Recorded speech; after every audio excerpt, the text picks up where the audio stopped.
ఎవరైతే బయట మేము పెట్టిన స్నాక్స్ ని భోజనంలో తింటున్నారో తొందరగా లోపలికి వచ్చి మీ కెమెరాలని ఇక్కడ పెట్టవలసిందిగా రిక్వెస్ట్ చేస్తున్నాం. ఈ ఈవెంట్ లో ముందు స్టార్ట్ చేసే ముందు మీడియా వాళ్ళని స్నాక్స్ భోజనాల్లో తింటున్నారు అన్నారు చూసారా, అదొకటి అనకుండా ఉంటే చాలా బాగుండేది.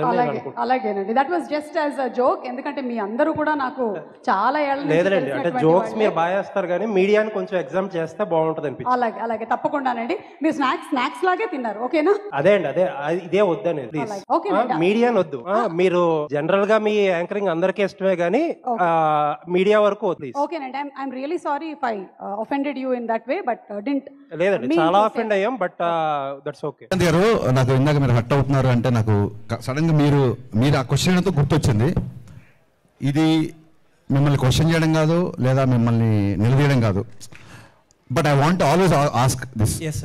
ఏమైందంటే సుమ గారు ఒకసారి స్నాక్స్ గురించి ఒక కామెంట్ చేసినప్పుడు మీరు ఆవిడ కాదు క్వశ్చన్ వినండి, చాలా మంచి సార్ వినండి, మీరు చాలా బాగా అడిగారు. నన్ను ఫినిష్ చేయండి చెప్పండి. సో డెఫినెట్గా ఎందుకంటే మీరు అడగడం తప్ప మీరు క్వశ్చన్ లేని వాళ్ళు మీకు ఎక్స్పీరియన్స్ ఉండదు కాబట్టి మీరు మధ్యలో కట్ చేస్తున్నారు. ఒకసారి పూర్తిగా వినండి. సుమ గారు స్నాక్స్ గురించి కామెంట్ చేసినప్పుడు మీరు హట్ అయ్యారు. So I appreciate that. నేను తిన్నప్పుడు కూడా ఎవరైనా అట్లా మాట్లాడితే నేను హట్ అవుతా. మీరు హట్ అవడంలో 200% న్యాయం ఉంది. వినండి సార్, మళ్ళీ మీరు వినట్లేదు సార్. సో ఏంటంటే ఒక చిన్న ఫుడ్ విషయంలో మీరు దీన్ని ఇలా స్నాక్స్లా తినే బదులు భోజనాలు చేసినప్పుడు మీరు హట్ అయ్యారు. అది ఎమోషన్స్తో ఉంటాం సార్, మీరైనా మేమైనా అందరం ఒకటే కదా.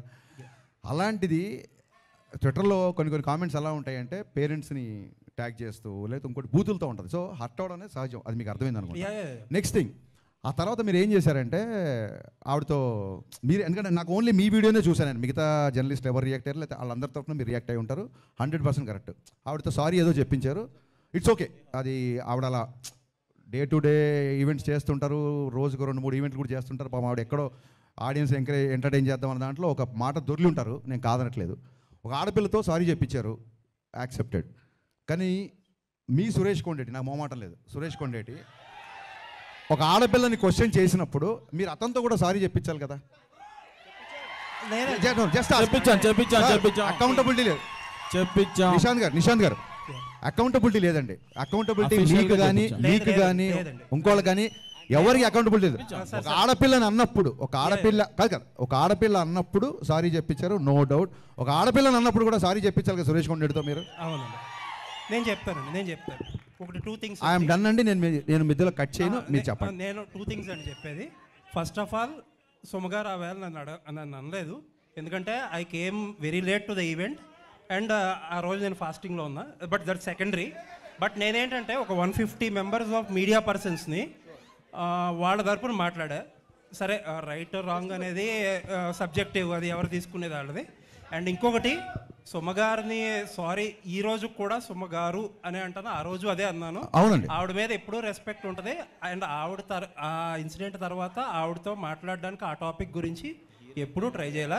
నాకు తెలిసి అయితే ఎవరో మరి ఆవిడ చేత సారీ ఎవరు చెప్పి కరెక్ట్ అంటున్నా.